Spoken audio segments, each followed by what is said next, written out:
What is up, Big Z? We are back. The boy Zach, the boy Fredo coming at you. Hope everybody's doing great. We are here for another episode of Brevity Sports, the place where we try to keep it brevity and fail absolutely miserably. What's up, Zach? How you doing, man? I'm good, man. I'm good. I'm super happy to be home, dude. I had a long week. You know, you inspired me to work hard this week from all your coaching and all that stuff. So I was like, I'm going out. I'm going out this week. I'm going to some conferences. I'm doing the thing. So I was out, dude. I worked 6 days this week. So today was my first day off in a while. Hung out with the fam. So it was good to be home, man. It was good. How about you? How was baseball? Dude, it was good. Like the highs and lows, right? So we had a ton of baseball this week. We had practices with multiple practices, multiple games. Had a game for my older guy, had a game for my little guy. Both of those went really well on Friday night, Little League. But for travel ball, though, my older son went to his first tournament and it was a disaster. Like these kids were just on a whole different level. He pitched, he still did great. He still went 2 innings. He only allowed like 3 runs. Like he balled. Like he still did fantastic on the mound. Defensively at first base, he looked great to me. But him and his team, like you could just tell it was just a faster pace. It was a pace that they weren't necessarily ready for. And so like kids immediately turn third base. Like in Little League, it's like you have a time. You get now, everything just kind of stops. Like all the kids stop running, the whole thing. Whereas once you enter that travel ball space, it's a lot more just like baseball knowledge, like legitimate, real baseball, where just because you have one out, the play is not dead. Right. You know what I mean? And a lot of times, like these kids are used to, I got an out, throwing it back to the pitcher, no big deal. Meanwhile, the kid is just hauling home.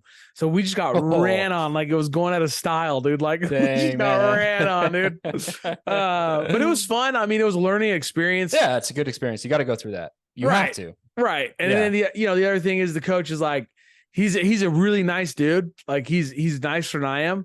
And so, he's trying to get everybody in, which makes a lot of sense. We definitely don't want to be those travel ball teams where like there's travel ball teams where, like kids will pay and then like, but they're not actually going to play. You know what I mean? Like they'll go to like Arizona, they'll spend $300 to get into the tournament. They'll buy hotels, the whole 9 yards, flights, and they'll never see the field. Like we don't want to be like that extreme. You know what I mean? No. Having said that, there's like a line of somewhere between like, we want to not be that extreme, but we still want to get this dub. Right, like everybody is in travel ball to try to get a W. Travel ball, it's a whole other level. Like, exactly, a whole other level of competition. Like the kids playing travel ball are the ones who really are aspiring to be something, like, and to take that as a career. Like whether they make it, that's a whole other story. But like that's their dream. Like they're willing to put in that extra effort, like your kids are, to practice multiple times a week for multiple teams and to go travel against the best of the best. So I feel you, man. Like can't really treat it like a rec league where you have to play everyone a certain, like the same amount of time. It's definitely there's a balance that you have to do, because that you feel bad for the parents that paid, but maybe their kid's not the best, but like also like you gotta win, like eventually, that's the reason why you want those kids to get better, right? So yeah, man, it's a whole other field and competition. Like I remember I played basketball travel ball for years. Is it like nothing but net, or is that it has like a name, doesn't it? There was a bunch of different leagues, but like I did it from middle school all the way through high school, and it's so intense, dude. Like I just remember going to Vegas and the guys were like 6'4" and up, just dunking on you. Like the guys, like I was a center and I'm 6'4", but these guys, their point guards were 6'4", and their centers were like 6'11", 7 foot. Oh no! And oh no! Like we won a couple of games, but like when you play those teams, it was forget it. Like you just see them come out in warmups, and they're just dunking, and like they look at you and like kind of size us up, and they're like, okay. And it's like, shoot, like it's over. So, but like those are the guys, like these guys, those guys were gonna go play D1 basketball probably. And see, that's why I like baseball so much, is that like you can go to a baseball field and you could see this group of like 5'0" children and be like, oh yeah, dude, we're gonna mop this team. We're way bigger than them. But then this team, like, they throw gas, like they're solid Totally. defensively. Like, it's all about that work ethic, which is what I love. Because, like, I'm not gonna lie, like we've talked about it before, Jaden is not like this supernaturally athletic, gifted kid. Like, he's not ultra fast, he's not super strong, but he's willing to work. He's willing to put in the time. He's willing to work on his technique, and so it makes it a lot more fun. And so yeah, we got mopped, but it was still fun. You know, it was a good experience. But that's good though. You know? Like, I feel like Growth, baby. I feel like they've been doing really well, which is great lately. But you have to get mopped to grow for sure. Yep. And it's okay to be like, yeah, we got our butts kicked. Like, why did we get our butts kicked? Right. Why did we? Right. And so, like, yeah, that's awesome, dude. Like, they'll be fine. You know, and it's also a lot of kids, like, you know, at the end of the day, there's kids that are just used to dominating. And so some of the kids, like, I would say it was like half and half. Like, half of them really handled it well. And it was like, all right, let's keep battling. The others, like, every time they struck out, they started crying. And I was like, bro, you cannot cry every time, because they're still 10U. You know, we're dealing with predominantly 9-year-olds. Right. It's like, you know, like, they're crying, they're sad, which I get. Like, hey, you're passionate, like, no worries, I get it. But at the end of the day, like, every time you strike out, you cannot cry. Right. Like, at this point, we got to start being able to piece through. We got to get through it. Like, there's a level of emotional maturity where it's like, hey, dude, we got to move on to the next play. Like, we got to make this thing happen. You know? Yeah. But it was fun. It was, other than that, yeah, it was a good week. You know, we won on Friday. Good. So that was cool. In like normal little league, both the kiddos won. And then, you know, we had some good practices, all that good stuff. But yeah, we're just getting ready. As you know, we're getting ready for baby numero tres. So that's right, baby. Ready. We're getting ready. She's gonna be coming around my birthday, dude. We're gonna be birthday buddies. That's birthday buddies, and I will send you like a card from the room that I'm locked in, just taking care of a baby. So, are you ready for that, man? Are you ready just to, like, I don't know, clean the all the diapers, all the diapers, yeah, and just like the baby spit up on you, like, oh yeah, like Oliver's not even 2, but I feel like that was so long ago. Already. So long, yeah. You know, like, in the moment, you're like, what the heck? What have I done? Then it's done. You know, now he's, you know what, though, walking. So the boys, like, you know, like, they're obviously older already. So Jaden is 9, he's about to be 10. Grayson is 8. You know what I mean? It's nice because I already see, like, I got a buddy, Mitch. We've had on the podcast. Wait, the listeners don't. Mitchie Muffins. They know Mitchie. They know Mitchie Muffins. They know Mitchie Muffins. He's got the two of the cutest daughters. My little nieces, they are adorable. They are just like, oh, I just love when they're around. They light up your world. They have just like the biggest eyes and the best smiles. And the boys just eat it up, right? Like, they were playing with the older one. And I want to say she's somewhere around like 2 years old, a little bit younger than that, I want to say. And I could be way off. Mitch could be finding out right now that I'm the worst uncle ever. But to be fair, he already knows that I'm horrible when it comes to, like, time. Like, I'm that friend that's like, remember a few months ago? And then they're like, dude, that was 5 years ago. That was not a couple months ago. That was 8 years ago. What are you talking about? But she's small. Like, she's not using like clear words or anything like that. Like, that's the age for the listeners. That's the age we're discussing right now. Like, she can walk, she can get around and stuff, but the boys are eating it up, dude. They're playing like hide and seek, and she's just getting fired up and screaming, and the boys are like running from her and chasing her. Yeah. Dude, I was like, oh, you guys are gonna be the best big brothers ever. So I'm really excited for it, dude. I'll tell you what else I'm excited for, bro. Tell me, bro. Football's been great, dude. I finally got to sit. That was the other bright side. Not a bright side. Obviously, I would have much rather been at the travel ball championships tonight. That would have been a much more fun day, much more fulfilling day, much more useful day. Having said that, you know, dude, there's something to be said for finally getting a day where you get to rest and just chill out and actually get to sit. Like, I was talking, me and Danielle were laughing, like, we're sitting on the couch, and I'm like, I think this is the first time we've sat down like all week. She's like, yeah, no, for real. Like, we just had a crazy week. You know, she had a baby shower yesterday with like 30 some odd people, women, all women in the house. Like, we were getting it cleaned all week. You know how that goes. Just like a big old thing. So we finally got to sit today, finally got to watch some incredible football. And I was pleasantly surprised by some of these games. I mean, I got to say, though, last week we're sitting here talking about how Miami is just mopping fools. Yeah, man. And then they got mopped today. Bad. Like, bad. Josh Allen was like, you guys forgot about me. And you forgot about my team. You forgot about Stephon Diggs. Forgot about James Cook. Like, you forgot about all these guys behind me and how good we were last year and how we were in that Super Bowl conversation. And we're just going to mop the floor with the Dolphins, just like what they did to the Broncos. And, dude, it was crazy. 48-20, dude. Josh Allen looked amazing. he only had 4 incomplete passes, dude. He went 21 to 25, threw 4 touchdowns. I had Stephon Diggs in my fantasy league, gave me 3 touchdowns on 2 of my teams. They just look good. They just controlled the ball. James Cook, he did what he had to do on the ground, and they had a really good game plan going into that. And somehow they were able to slow down Tyreek Hill, which is crazy. Yeah. Like, he only had 3 catches. Like, no one has ever been able to do that unless Tyreek Hill is hurt. And the fact that they did that was very incredible. And I think now this is kind of the blueprint for the rest of the teams who play the Dolphins on how to kind of scheme against them and stop them, because it was really effective. So props to the Bills, and people need to respect them. Like, I know after week 1 and Josh Allen, they lost to the Jets and people were just railing on him. I ripped him. I owe him an apology. Yeah. At the start of the season, I was talking about like Diggs, the turmoil. Can they get past it? They look like they're going to get passed up. And granted, when we said the Jets were better than the Bills, we thought we were discussing an Aaron Rodgers led Jets team that is super different, even though Garrett Wilson had a great game tonight. I'm not going to poop on his performance tonight. He had a great game. I think he did enough to win. Unfortunate, it didn't go their way, but yeah, I thought, like, when I watched Josh Allen, I was like, dude, somebody should just be playing that song. Like, guess who's back again? Like, dude, like, he was announcing it. Like, this is our, like, we're here, dude. Like, we're still contenders. He just looked like, he's like, this is my field. This is my stadium. This is my team. Like, what I do. And he didn't throw, like, like, just those reckless throws. Like, I know I can throw the ball 100 yards and I'm just going to throw it and chuck it. Like, he's done that. Like, that's kind of like people, I've kind of put that upon him. Like, he just kind of is just reckless, doesn't care about it if it's intercepted.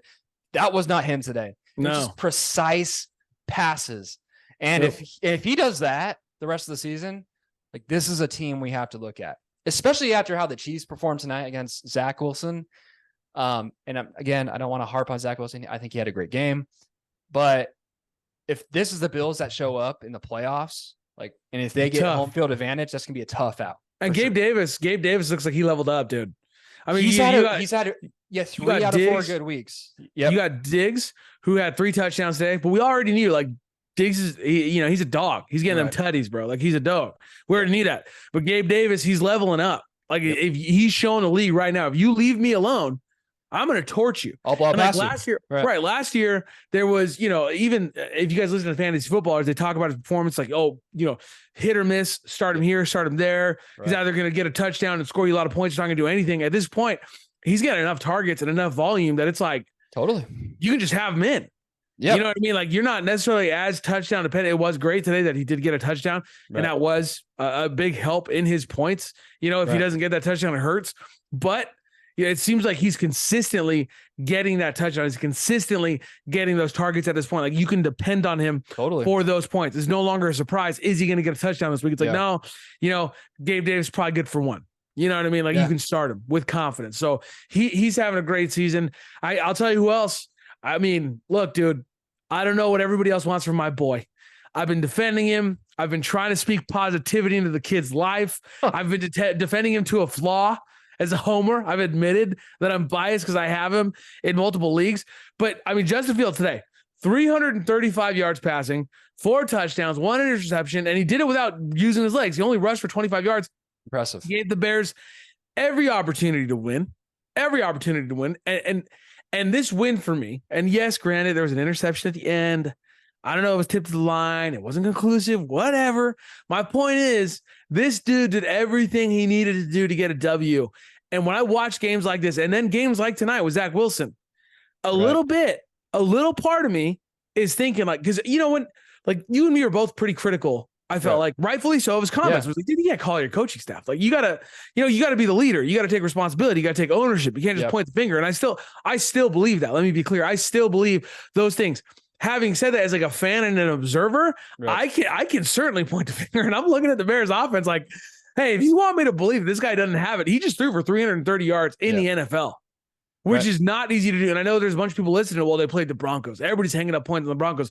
If you're in the NFL, you are the top 0.01% of football, period. If you're a starter in the NFL, you are good at what you do. You are super good at what you do. So at the end of the day, it's like, Herbert went off. You know, that definitely helped. Herbert had a great game, you Right. know, but maybe that's your game. Run the ball, which is Herbert. what Yeah. everybody's been calling for. Right. Play action, short passes, Well, take your today, shots when they're there. well, today he utilized DJ Moore a lot, and I Yeah. think that really helped a lot as well. But also, what I think helps, like as you see in Kansas City with Kelsey and Mahomes, you saw him utilize Kmet today. He had 7 receptions, and that's their tight end. And we talked about Kmet a lot in the offseason about being, you know, a potential boom tight end, that someone that you could feel good about drafting, especially in the late rounds because he's a tight end. Right. And he is good. Like in the years past, he has had that potential. Today, he got, like I said, he got 7 catches for 85 yards, 2 touchdowns. And so Justin Fields, part of his problem is forcing a lot of passes in the past. You know, like he's just not making smart decisions. He was able to decisions. He was able to check it down to Cole Kmet a lot, you know, using his safety outlet, right? And that gets you 8 yards here, 7 yards there. You're not turning the ball over. You're giving the ball to a sure-handed vet who knows what to do on the field. So I think you saw an evolution today of Justin Fields. He did play more of like what he knows he can do and who he is as a player. I think you can see that going 28 of 35, trusting his arm rather than his legs.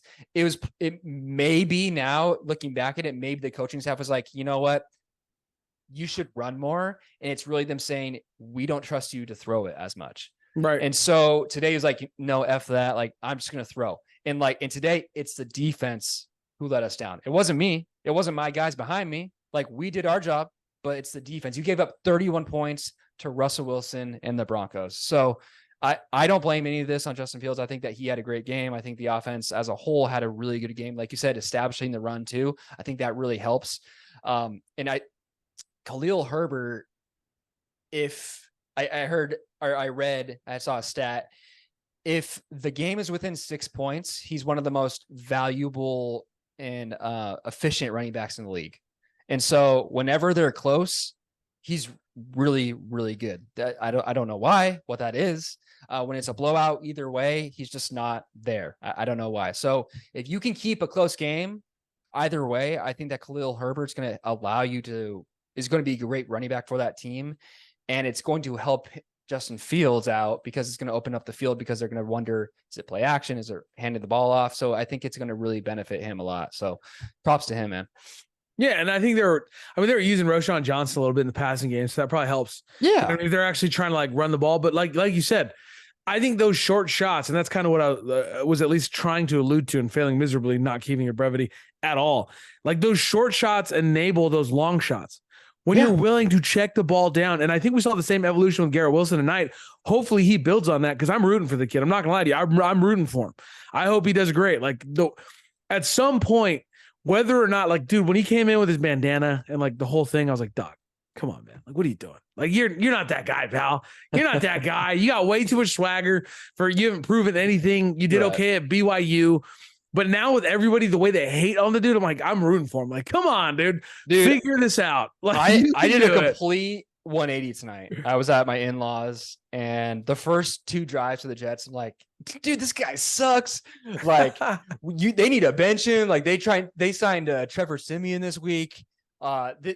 What? And my father was like, well, where did he play again in college? It's like BYU. Like, who gets drafted number 2 overall to BYU? Like, this is terrible. Blah blah blah. And then the dude shut me up. Like, he was throwing passes I have never seen him throw in my life. Never. It was insane.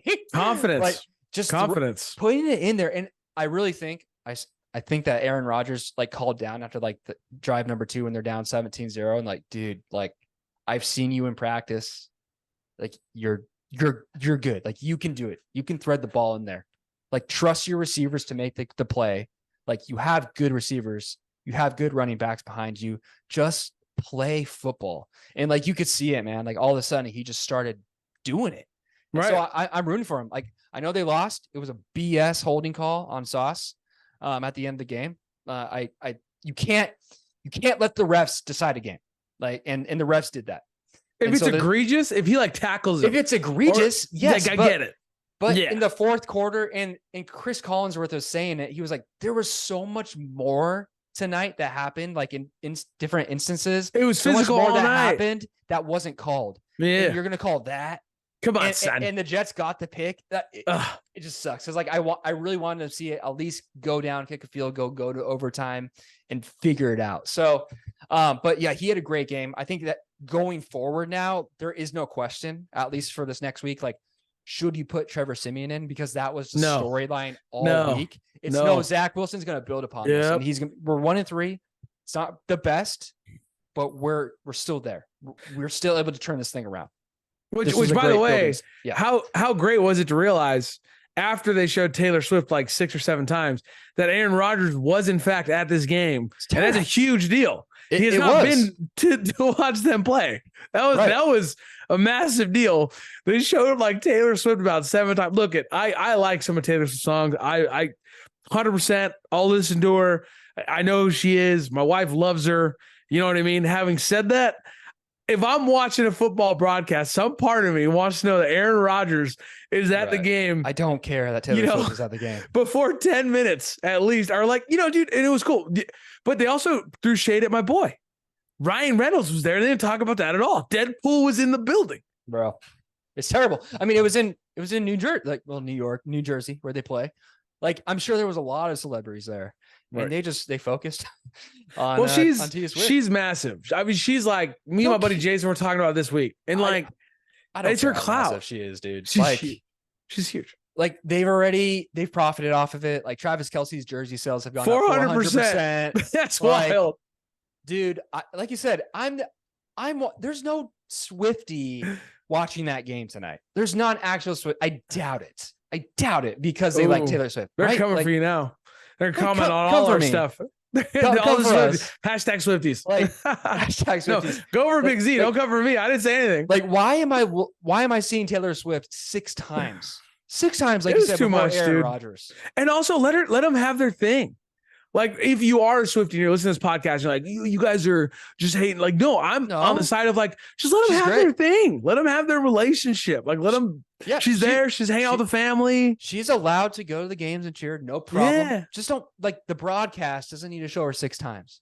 Like, why is it? Like, I did think that was a funny joke. I did think that was a funny joke. It wasn't Chris Collinsworth. It was the other gentleman when he was like saying, oh yeah, when it was 17-0, we had like all the names of her songs queued up and the intro to her movie queued up. But now that it's a game, I guess we're actually gonna have to talk about it. It was a pretty good joke, dude. But I enjoyed the game tonight. I thought it went well. Yes. You know who didn't have a great day today? I mean, we got to talk about it. How bad are the Patriots actually? Like, how bad? Like, because they had a couple, like, when they had that terrible looking game against the Jets, they were able to squeak it out, right? But they looked awful. Yeah. It was like, okay, well, at least they figured it out. And they almost came back against the Eagles. They were like, oh, so close. They almost came back against the Eagles. Right. I was like, okay, like that, maybe they can compete. But today, game 4, I was like, wow, you guys look awful. And dude, I'm just going to say this right now. We were critical of this dude from day one. Go back and listen to our podcast. Yep. I was so mad. I remember telling you this. I was so mad when Mac Jones is sitting screaming at Patricia and all of ESPN was agreeing with him. All of them. Yep. Everybody was agreeing with him. And now the footballers last week made the same joke that I alluded to before the season. They were talking about Mac Jones' inefficiencies down the field. And one of the guys was like, and because they were on board with Mac Jones. Right. They were making fun of Matt Patricia. The footballers were making fun of Matt Patricia relentlessly, along with the rest of the media, but not me, not your boy Fredo. I was sitting here saying, listen, this is a Belichick dude, okay? And I know they don't always do great. I'm not going to sit here and say they do great, but I think they know what they're looking at in terms of talent. And if he's not willing to throw the ball down the field, I feel like there's probably something missing because no offensive coordinator in the histrry of the NFL goes, you know what, dude? You know what? I don't want big plays. I don't want any big plays ever. Like, I don't think that's like a normal thing. You have a couple guys like, I think Pete Carroll just wants to run the ball down your throat. The coach of the Falcons just wants to run the ball down your throat. But like outside of those couple guys, like most offensive coordinators want to air the ball out. So the fact that they didn't was very telling to me. And sure enough, all of a sudden with the numbers we're seeing for Mac Jones, like I think Matt Patricia just sat there last year and watched him in practice and was like, no, we're not doing that. Let's just throw it to Ramondre Stevenson. And let's be honest, how much better did that offense look last year with checking it down to Ramondre Stevenson over and over. And yeah, sometimes it took them a while to go, but at least they were getting W's. At least they weren't getting blown out of the building. And then all of a sudden looking at Mac Jones like, hey, throw the ball down the field. I mean, they benched him today. You know? I mean, how bad are they? They're in trouble. Well, when Juju Smith was signed as a free agent, like a huge deal, like $14 million a year. And we were like, oh boy, like this is it. Like this is going to help you win the division and compete with the Bills. You're going to resurrect the Tom Brady winning style. Like what is going on? And Ramondre Stevenson, like he's just come back to earth, like 14 carries for 30 yards. And yeah, Bailey Zappi came in today. The guy who arguably we thought should have been starting over Mac Jones in the first place. At least make it be a competition. Because Bailey Zappi had a lot better of a season last year than Mac Jones did. And today he completed only 4 passes and got a third of the yards that Mac Jones threw for in only 4 receptions. So like, I just think that you need to change something up. Yes, the Cowboys are a really good defense, a really good team, a top 5 defense in the league. Yes, you're in Dallas, but you can't get blown out by 35 points, especially when a Bill Belichick team gets blown out by 35 points. You know that there is something seriously wrong, because if that was any other like normal or below average coach, it would have been a 55-point game. Yeah. Like that's respect for Bill Belichick right there. And because he's able to scheme and game plan against the other team's really good players. And when he loses by 35 points, there's something wrong on that side. So you need to open up the competition, let Bailey Zappi at least compete in practice this week. He should get half the reps with the number ones and just see what happens, because you're going down a road that I don't think you can turn back from in a couple of weeks. Like it doesn't look good. You're 1-3. I don't know what their schedule is like. They play the Saints and then the Raiders. So maybe a little easier, but I don't know, man. I say that you let Bailey Zappi just chop it up with the ones this week a little bit more and see how good and everyone plays with him. If Ramondre Stevenson and Juju Smith and Hunter Henry, if those guys just seem to gel with him a little bit more, I think it's time to pull the plug on Mac Jones. Like he has to be like in the last year of his rookie deal or something. Like it's not like you're paying him a lot of money. Like, like Jimmy G, you're kind of stuck with as the Raiders, right? You paid him all this money. You can't really put him on the bench and just say, yeah, we're paying him $30 million a year to sit on the bench. You're not paying Mac Jones that much. You can bench him and you're fine. And Bill Belichick will get the best out of Bailey Zappi. Like you'll get the best out that you can. You'll probably be a 7-8 win team. That's just what you are, but it's better than being a 3-win team. So just let him chop it up with the ones. Let him figure it out, man. Yeah. I mean, it looked bad. I mean, Bill Belichick, this Patriots team is so bad, and they've been so bad. They're actually starting to hurt like his legacy a little bit, like he was Mr. Untouchable with Tom Brady. And now it's like, and it just shows you like to all the Tom Brady haters and like, well, it was the system. Yeah. Oh boy. It was the system that he was in. Right. And Bill Belichick, it was the real, he was the real genius behind it all. And that's the reason why they won all those Super Bowls. Right. Get out of here. Like it just shows you how good Tom Brady was. And I feel like Tom Brady can come out of retirement and be twice as good as Mac Jones right now without playing any football. So like, so for all the haters, Tom Brady haters out there, just stop. Like also, by the way, the best way to be good at defense, because that's my other favorite argument. Well, Tom Brady had like 5 top 5 defenses. Yeah, the best way to have a top 5 defense is to keep him off the field. Exactly. Which is what Tom Brady did. He put together long drives, dinking and dunking all over fools, passing the ball around, very rarely going 3 and out. That's what he did over and over again in his career. So that's another one of my favorite arguments. And then the Toy Story thing. That was cool. That was neat. Check that out. I did. I woke up this morning, it was live. I'm going on Disney Plus. I saw this thing. I was like, I'm going to check it out. It was neat, dude. And then Oliver woke up like in the second quarter or something. I was like, dude, he just likes football. He's a touchdown. Like every time. But he saw the TV and he was like, oh, and so it was like a learning moment too, because like I was like, this is football, like they're teaching us about flags and stuff. Like I can really, because it's like tailored towards kids.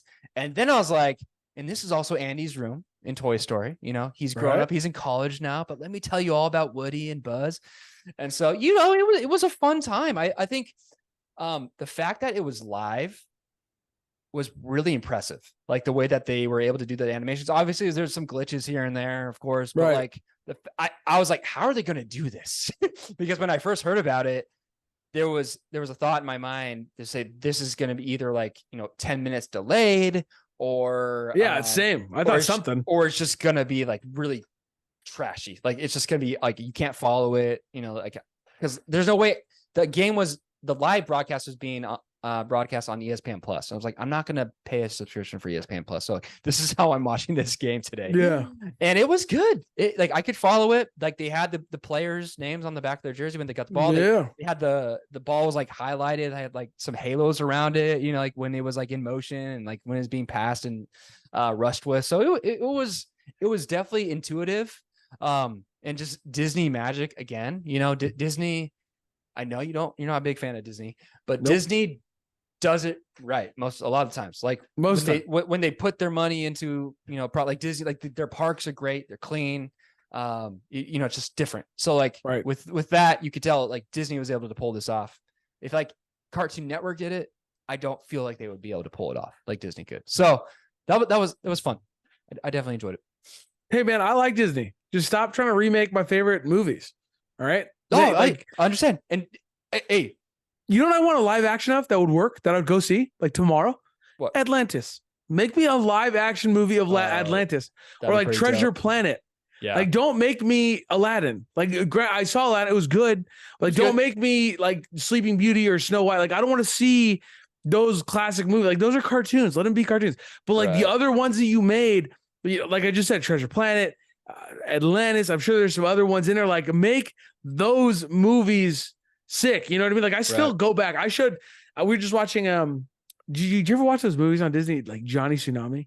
Do you remember those on the Disney Channel? Yeah. Oh so they're on Disney Johnny Plus. Tsunami. You gotta search them. You gotta search them by name. Yeah. Like my kids have watched Brink and Johnny Tsunami. The best part was the best part is when you go back and watch these movies. I remember thinking that Brink was so Andy Brinker or whatever the heck his name is. I remember thinking he was so cool. And then Johnny Tsunami, I remember thinking like, oh, this guy's so dope. He's so much older. Look how cool he is. And I go back, I'm like, he is 8. Like what was I watching? Like this is a child. I know, bro. Remember, do you remember Smart House? Yeah. Smart House, dude. yep. Like just all those movies, like First Crush, Lizzie McGuire for sure. Oh my gosh. I remember pretending Stevens movie. Or pretending not to want to watch those shows. My sister'd be like, oh, let's watch Lizzie McGuire and even Stevens. And I'm like, I don't want to watch them, but secretly Ren and Lizzie. I mean, you know what I mean? I wasn't like that. I was just like, yeah, okay, let's do it. I had 3 sisters. So like I was, you were all in. What was on TV, like I was forced to watch. Like I had no, like when they went to bed, I was able to do like watch the Dodgers and stuff. Like I turned on the 6th inning because like they went to bed at that time. But like when they were downstairs, like whatever they were watching I was watching. But dude, I embraced it. I embraced Lizzie McGuire. I embraced even Stevens. Like I said, Lizzie and Ren. Like just some crushes. And Topanga, dude, on Boy Meets World. Like just favorite crushes. Like we're gonna get inappropriate in a second. Stop it. Hey, I'm just nothing wrong with saying we had some crushes on our these girls on TV. It's cool, And even Lewis Stevens, awesome. Oh yeah, he was so funny, dude. He's hilarious. Yeah, he's hilarious. Hey, it was great. I'm not hating. I'm not hating nearly as much as the Bengals are hating on, or their Bengals fans are hating on the Bengals. I'll say that. I don't know, dude. There's a lot to hate on. Looks like Joe Burrow came back a little too quick. Yeah, came back too quick. Higgins is done. Well, Higgins broke his rib. I don't. Yeah. Yeah, it's just not good. It's just not good. I didn't bring him up because I don't want to hate on him. I really feel like it's injuries. Everybody's saying like Joe Burrow's washed. I'm like, he's injured. No, he's injured. He's injured. Washed. He's injured. Shouldn't have rushed back. It is what it is. It is what it is. Like, yeah. Can we talk about one more thing though? Please. I'd love to talk about whatever you want to talk about. Baker Mayfield looks good. Oh my God. Bro, the boy Baker is bacon. You know what I mean? Like he's bacon. Like he is. Dude, and freaking they beat the Saints today in New Orleans. Mike Evans is out with an injury. They're in first place. They're in first place. Like They're in first place. I know they're only one game up on the Saints, but we said that the Saints and Derek Carr would run away with this division, and Baker Mayfield be making us look like clowns, bro. Like he's funny. He's so funny, dude. When he's talking to his guys in the huddle, he's like, all right, guys, now we get to go shower and bear hug. You're like, wait, what? Like, wait a minute. Like, I hope that, you know what? I liked his commercials. Like, like when he was in Cleveland, like the insurance commercials. Hilarious. But I think that he's not in the spotlight anymore is probably good for him. And he's just doing his thing. Like in college, that was him. Baker being Baker. Kind of like Manny Ramirez being Manny being Manny, just like doing weird stuff that is just unorthodox. And some people find it disrespectful, but he's still winning games. And like, he's not really hurting anyone's feelings. It's just some people it bugs. Like, that's what he's doing now. Like, he's just running around, finding the open guy and winning games for the Buccaneers. The Buccaneers look good. It's crazy. It's awesome, dude. So it's great. Props to him. I know that he has so many haters out there. So you have some guys who support you here at Brevity Sports, baby. I feel like we're supporting a lot of people right now. Zach Wilson, Baker. We're just not haters, dude. We're loving tonight. Well. We are loving tonight. We just want you to do well, dude. I'll tell you what else I'm loving. Fantasy football. I won 2 out of 3 of my leagues, but in my third league, I'm about to go over 4, and I had it. I had it all day. And dude had Pacheco, who just put up like his best game career day of the season. But I'll say this, I have hope. Okay. When this is released, I will either be proven a liar or confirmed, because this will come out on Wednesday. Yeah. I will either be confirmed that I think Darren Waller on Monday Night Football can go into Seattle and get me 2 tutties, score 17 points, get me that easily. dub. He get me that dub. He can do it, bro. I'm going to get my first win. The Seahawks notoriously struggle against tight ends. Like, that's just a fact. I don't know why. Look at that game. That game, you look at. You don't have Saquon. No. Well, that's the one thing, though. You don't have Saquon. You don't have Saquon. So he's not going to establish, Waller is the weapon. Right. So, like, Daniel Jones ain't the weapon, dude. Waller's the weapon. But it is possible. It really is possible. If Matt Breida, former 49er, Saquon's backup, if he does what he did last week against the Niners, scores a touchdown, gets just averages 4 yards a carry, that will open things up for you, boy. So I need a shootout. I need this game to somehow turn into a shootout. It could. I really think it could. Both defenses are below average in my opinion. So I think you got a shot, bro. I mean, Seahawks have been in shootouts with everybody else, so please keep it going. Yeah, you do. You're good, man. I think you're good. When it comes to my fantasy teams, how'd you do, bro? I won 5 of 6, dude. 5 of 6 leagues. Let's go, freaking go! And the Brevity League, it's not final yet, but I'm up 159 to 115, and Chad has Kenneth Walker tomorrow night. So it's over. I think I'll be okay. I really think I'll be okay, and that's with Gibbs doing Gibbs things. Okay. That one hurts. It hurts. It really does. We talked about it last week and we were venting about it on Thursday night as it was happening live. Ugh. I don't know what Dan Campbell is doing. Why is Montgomery getting 32 carries and 3 touchdowns? Like, fine. Involve Montgomery. Montgomery's good. Like, when healthy, he's a good running back. But maybe give him only 20 carries and give the other 12 to Gibbs and get Gibbs involved in the passing game. Like, what is going on? Going on? He's so talented. I hate this mentality that like the executives came out and said, like, you're not giving touches, you earn touches. No, you're giving touches because you drafted this guy in the first round. Exactly. Give him touches. You are paying him $28 million with the signing bonus of $13 million and then the other money. Like you're going to pay him $24 million guaranteed. Yeah, you're right. No, just waste your money. That's cool. Yeah, don't worry about it. Just waste your talent. Yep. It's all good. Yep. I think he'll get more involved. I think we'll be okay on him. I think we really will be. By the way, I looked it up. The over-under for tomorrow night, 47. So I feel great. It's not 50, which is usually like I want it to be 50, but I'll take 47 because that's points. That's points, baby.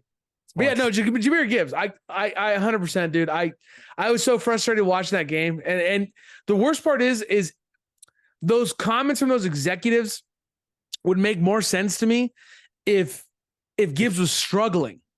The problem is he comes in and he looks fantastic. Right. He looks great. I know. He'll break off a 10-yard run. He might get stopped one play, and then all of a sudden he breaks off a 10-yard run to like even it up. But like for whatever reason, like no, touches are not earned. It's like he hasn't fumbled. And also, it's like if that's coming from the Chiefs, I'm like, all right. That's coming from the Lions executives. Yeah. Like, this is the first time in freaking 6 decades that you've been relevant. Like yeah. Who are you? Like, what are you talking about? Like, what you didn't give your guys enough touches, and that's why your team sucks like so much. You didn't give the right guys enough playing time. Like, whatever it is. Like, what are you talking about, bro? Like, hit this guy on the field more. Like, it doesn't mean you have to say bye Montgomery. Like, just get the ball, give him the ball more, at least put him in action more, because Goff is not great, but Goff is good enough to figure out how to get him involved. If Goff can make Josh Reynolds look good, like he can make Jamar Gibbs look really, really, really good, so figure it out. Get him on the field. At some point, I told Jason the Showman this, and I told him, I was like, look, this is not my take as a Gibbs owner. Like, I only have him in one league. I'm not like bought to him in all 4 of my league. I'm not there. But what I will say is, at some point, they are going to need a Gibbs. Yes. At some point, they are going to need an explosive running back who can get out of the backfield, because some of these holes that Montgomery's hitting, he's doing very little with. He hits the hole, gets 20, like 5-10 yards. Whereas I feel like a Gibbs would have gotten 20, 25, 30, possibly even broken it out with the speed that he has. So when I'm looking at these two players, because I agree, I don't think Gibbs is built 100%. I think he's sort of like a DeAndre Swift. He's not going to be this he's like a Pollard. He's not going to be this every down, 3-down workhorse. So he needs a Montgomery. I loved that move. I just thought the split share would be more even. And I think at some point, you're not going to be blowing everybody out. Like, at some point, you're not going to, like, if anybody who thought the Packers were like going to run away with this division, they were not looking at the statistics of Jordan Love, who had a terrible completion percentage, and it finally showed up. Somebody finally just made him pay for that. That's all it was. But at some point, they are going to be tested by a very good team. I know they got the Chiefs in week 1. That was great. By the way, they didn't have Kelsey, so they also didn't have Chris Blank, their defensive lineman. I can't believe Jones. Chris Jones. They're missing a few of their key weapons. So the Chiefs team that you're going to see next time you play them is going to be vastly different. So at some point, you're going to be tested. And if you're not letting this rookie get his reps, you cannot all of a sudden look back in week 10 when you're like a game outside of the playoffs or something, which seems unlikely because that division's so bad. But, when you absolutely need to get a W, or in the playoffs, for Christ's sake, in the playoffs, when all of a sudden, like Jason, that was one of the things he mentioned. Like, I bet they'll let him loose in the playoffs. Like, that sounds like a horrible idea. It's like, look to a rookie in the playoffs and be like, all right, now's your time. Now that it's the biggest moment for you to fumble and actually get hit and the game is moving twice as fast, go do your thing. There you are. That's it. Figure it out. Figure it out. So, I mean, I'm sure it'll turn around. The fact, since they got second place last year in their division, or third, I think, they have an easier schedule this year, which helps him. So, but the fact is, what I'm saying, they're not going to be challenged as much as you would think. So they do play the Bucks, who, all of a sudden got good. They do play at Baltimore, which is going to be tough for them. But after that, you got the Bears twice. You got the Packers one more time. Hey, the Bears are going to turn it around. My boy Justin Fields. The Cowboys at the end of the year, so that will be tough. But by that time, you would think that Jahmyr Gibbs will be really involved. They don't play the Niners? They don't. They do not. Oh, they lucked out on that one. Yeah. How did you watch that game today? The Niners made a stamp. They're like, we ain't the Cowboys, son. We ain't the Cowboys, son. But they're playing next week, dude. They're playing each other next week. I can't wait. Jason Stroman. I can't wait to talk to you about that game. Week 5, baby. 5:20. NBC for Sunday Night Football. Waiting all day for Sunday night. So it sounds like Jason needs to be on next week's episode. Yes. I'll talk to him about that, because we need to get him on. Get him on. Book him, baby. Listen, we're gonna start landing this plane, and by landing this plane, I mean we are not gonna come anywhere close to landing this plane. Because time to talk about the most important sport. Okay, and like, I know we didn't even cover all the games. I don't care. We don't keep it brevity. Sometimes we do keep brevity, but it's very rare. Very rare. It's very rare. But that's fair. Oh, look at rhyming skills are out of Damn, control dude. tonight. Damn. Listen. The most important time of the year, the baseball playoffs. I love baseball so much. I love it. And starting Tuesday, there's going to be like 3 games, 4 games a day. 4 games, dude. It's going to be amazing. And I hope they all go 3-game series. I hope none of them are sweeps. Come on. The worst thing, dude. The worst thing out of this weekend of baseball, like travesty, tragic, is that the Astros won the division. Like they ended up winning the AL West. My heart broke for Mariners fans everywhere. I know, dude. It's so sad. It's so sad. But Corey Seager won the batting title for the AL. He did it. So that pumps me up. He's in. Dog. He's in. I'm super glad because everyone's like, oh, he went to a perennial loser. Well, the second year they're in the playoffs, so that's really good. Corey Seager don't lose. Corey Seager's not part of a perennial loser. Corey Seager's a winner, baby. I'm pumped for the Marlins. I'm pumped that they made it in. Diamondbacks, excited for them. I think these are young teams that really turned it around a lot quicker than you and I had thought. Especially as Dodger fans, we gotta really see the Diamondbacks grow up quickly. I mean, yes, I'm giving them their credit, but with the Diamondbacks specifically, I thought their turnaround would take longer because of the moves that were being made by like a team like the Padres. So like when I looked at the Diamondbacks, we saw their talent, right? Like we've seen like Merrill Kelly, some of these boys, especially on the USA roster at the World Baseball Classic, which we loved, and seeing some of their boys there. So it wasn't necessarily that I didn't think they had the talent to turn it around. It was more or less that I looked at teams like the Padres, and the Dodgers weren't getting worse. The Padres were adding a ton of names. So that was more or less why I thought. Of course, I didn't expect for the Padres to finish. Were they sub 500 or did they at least get to 500? They were 82-80 actually. They did it. They were only dude, I can't believe they only finished 2 games out. They made it close, dude. That was like, what? But does that make it worse? Does that arguably make it worse that like as a fan, I'm like this is what you were capable of all season. Like if I'm a Padre fan, all of a sudden you played like you were supposed to. Right. Like that team, like you fire everyone. Like, I'm sorry, but like you take out the GM, like, and I love Bob Melvin. I think that he's a good manager, but not the guy for this team.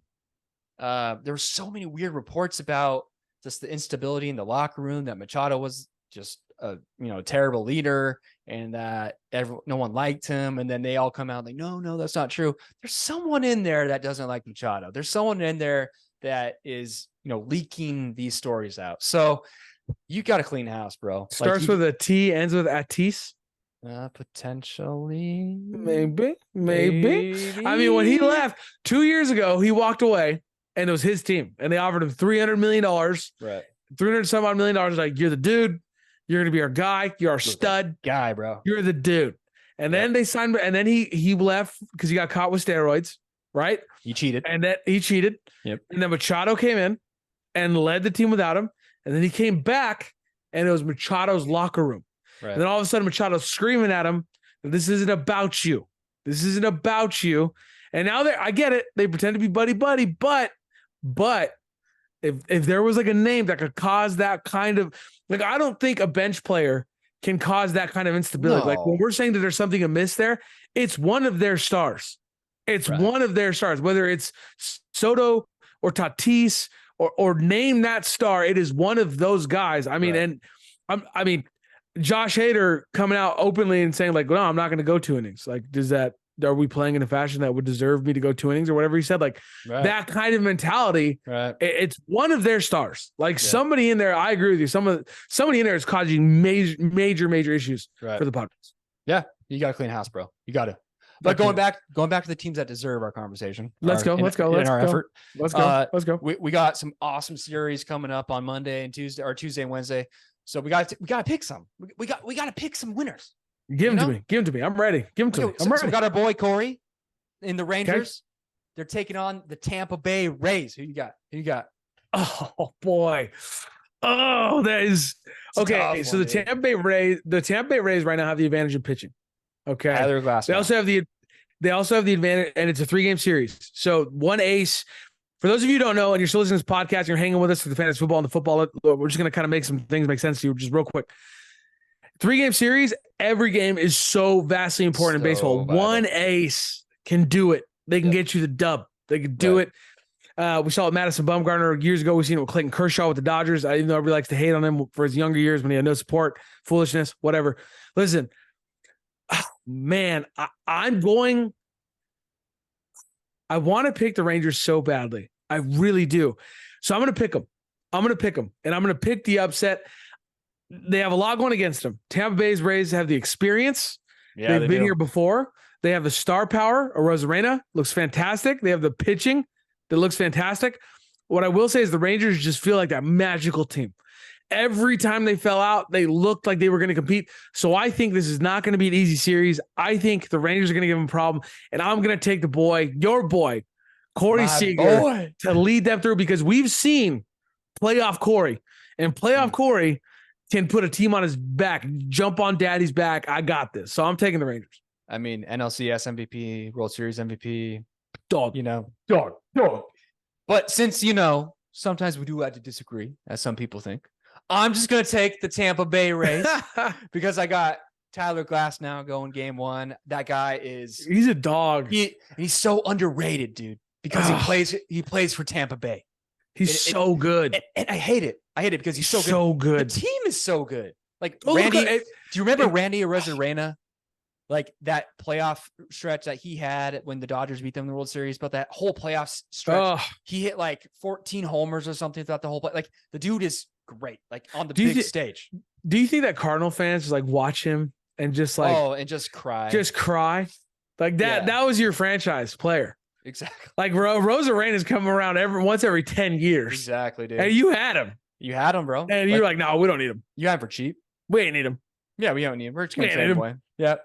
All right. So I'm going Rangers. You're going Rays. Yeah, that's a good pick. I like your pick. Who's next? I like your pick too, but we got the Blue Jays at the Minnesota Twins. I mean, this is kind of easy in my opinion. You go first then. I want to hear your easy. I'm going Blue Jays, bro. Yeah. Come on. Tell you're going Minnesota. No, there's not a case. Okay. I tried to think of a case before this episode, and I was like looking at their pitching. I was like, their pitching's not great. Their division is trash. I mean, they got our boy Kenta. That's it.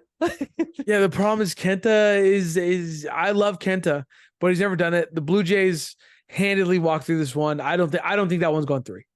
I could at least when we're talking Rangers, I could see the Rangers, and that's what's giving me hope. I can see the Rangers pushing Tampa Bay to 3. Yes. And then the best bats will prevail. Yeah. And Corey Seager is clutch. He's so clutch. With this series, I don't see it, man. I don't see any part of it. The only glimmer of hope the Twins have is that they're at home. That's the only. If that thing is in Toronto, like the game, like you should call it after one game. Those fans up there are crazy. But the fact that they're in Minnesota gives the Twins a little hope. But yeah, I think it's Toronto. I think you're right. Two game sweep, easy. I mean, when you look at the Twins, they're just missing. Well, they're just from missing the AL. that. It's from the AL Central. Like, right. It's just not a good division. No. It's not. And they, until like the last few weeks, they were just kind of scratching and clawing and barely winning that division. And now all of a sudden they're good. They're the best team in that division, but it's not saying much. So I'm going Blue Jays. When Max Kepler is like your dude at a 260 average, like that's not right. That's not great. And I don't want to win either because Carlos Correa is on that team. Yeah. And so he's the worst one. Once he started making up tattoos, like I don't want to hear this. What's our next one? Give him to him. Diamondbacks versus the Brewers at Milwaukee. I feel like we'll disagree on this one. I feel like we're going to disagree on this one. I'm going Milwaukee, bro. Are you really? Yeah. I'm shocked. I thought you were going I'm going Milwaukee. I knew you thought about it. I know I have a soft spot for the little boys in Arizona. Again, I love what they're doing. Corbin Carroll is a beast. He's a dog. Had 52 stolen bases this year. Definitely the rookie of the year in the NL. I just think they're too young. Like it's not their time. Like they were celebrating last night. I hate this. I hate when the teams celebrate a clinch and they didn't win the game. Like, they clinched because somebody lost yeah, behind them. and they're in the pool and stuff, which is fine, which brought me back to the days that when Yasiel Puig and the Dodgers went in their pool and then the next year they had the horses guard in it. But I just think that the Brewers are somehow always there. And Craig Counsell, as annoying as he is as a manager and always arguing with the umps, he's still a really good manager. And like he puts his guys in the right mindset. And that's just one of those teams that is kind of like the Spurs and the old Spurs in basketball, just boring, but they know how to win games. And their pitching. And their pitching is really, really good. So I'm going Milwaukee. I think it's 2 games as well. Yeah, he's going to have them ready. I don't see the Diamondbacks winning this one. The Diamondbacks, they sort of gimped in for me. I agree. I mean, they outlasted the Cubs. Let's call it what it was. Right. They outlasted the Cubs. That's how they got in. They did it. Yeah. But the Brewers, again, they've been here before. They have a great closer down there. They have a couple good starters. They're so creative with how they use their bullpen. And let's be honest, it's a difficult place to play. Going into Milwaukee that's hard. That's a tall order for the Diamondbacks to be able to do that. So 100% I got Milwaukee. I'm with you. All right. We got the last one, baby. We got the Miami Marlins. Congrats to them playing the Philadelphia Phillies. Congrats to the Marlins. Dude, the Phillies are so hot right now. I don't, especially the Marlins lost what's his name? Alcantara. Isn't he down right now? He's done. He's done. So, when you lose your ace like that, I'm glad that they did it, and they obviously found a way to hang on without their boy. But when it comes time to the playoffs, it's the same worry that to be fair, if you're a Marlins fan, like I'm a Dodger fan, and I have the same concerns about the Dodgers. So like when you lose your aces come playoff time, it really begins to tax you. Like it's going to be very difficult. The Phillies are just too hot. It's in Philadelphia. I'm taking the Phillies all day long. I don't know that one goes 3. I'd like to think that the Marlins push them, but Philly they look fantastic right now. And shout out to the city of Philadelphia, literally putting Trey Turner on their back. So unheard of for those fans too. Turning his season around. Well done. Well done. Dude, to be honest, man, like I just think that the Phillies are so hot that they're going to overheat though. Like I think that they're going to overheat. All right. And I think the Marlins are going to win. I love what the Marlins have done. The acquisitions they got the trade deadline, especially the man, the myth, the legend, Jake Burger. Jake freaking Burger, dude. Since he got in the Marlins, he's hitting like 300 mashing home runs. He's a dog. Playing a great third base, hitting the clutch.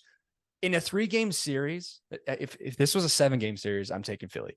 But since this is a best of 3, like anything can happen. And the Marlins are just playing really, really good baseball in the month of September. I think they bring it into Philadelphia. I think they win in 3 games. I think it's gonna be fun. And Jake Burger be hitting 2 or 3 home runs a series. Let's go. Hey, let's go, Jake Burger. You took the Marlins. I took the Rangers. I mean, we got some upsets. We got some upsets. Let's go. Ooh, boy, we'll be back next week though. Talk some NLDS. Oh boy, that's where it gets good. That's where it gets exciting. That's where we're going to be nervous. Exciting. Right now, you guys, it's just fun. We're pumped. Play out baseball. But next week the Dodgers. Just wait. The Dodgers get involved, and we're like, oh shoot. We're gonna have a Brevity episode that just sounds so depressing because something happened with the Dodgers inevitably. It's gonna happen. That's okay. It's not tonight. What has been tonight is another fun episode. Big Z. This has been a blast. Say bye to the people, bro. Man, guys, goodbye. Have a great week. It's not goodbye. It's just see you later. See you later in a week. We love you guys. Thanks for talking to us. Thanks for giving us a few ratings on Apple Podcasts. We appreciate it. If you haven't done so already, go do it. It helps us out a lot, and we appreciate it. And leave a comment, and we'll answer on there. And thanks. Thanks again. Thank you all the time. Just very thankful for you today. Thankful for you. Woo. Check out our YouTube. As always, check out our YouTube. Check our social media. We love it. We'll answer you. We'll post all those good things. We'll get a little more active than we have been. I apologize for that, but we'll get going. YouTube again. That's where we're at. We're posting every time we have an episode. We're on the YouTube. On the YouTube. You can comment now. I didn't know how to turn that on because I'm an old man, but you can comment now. You can comment. And comment away, guys. Comment away. This has been fun. Hope you have a great night, great weekend, great week. Watch some baseball. Enjoy it. By the time this comes out, you'll have already seen game one. You'll know. That's true. Me and Big Z are right. So when this comes out Mhm. on Wednesday and you're like, well, these guys already saw it. They already know. Just remember, we did not know. No. And we were taking our shots in the dark because we filmed this on Sunday night. That's Have right. a great night. Thanks for listening. Tell your friends. Give us a follow. We'll catch you next time.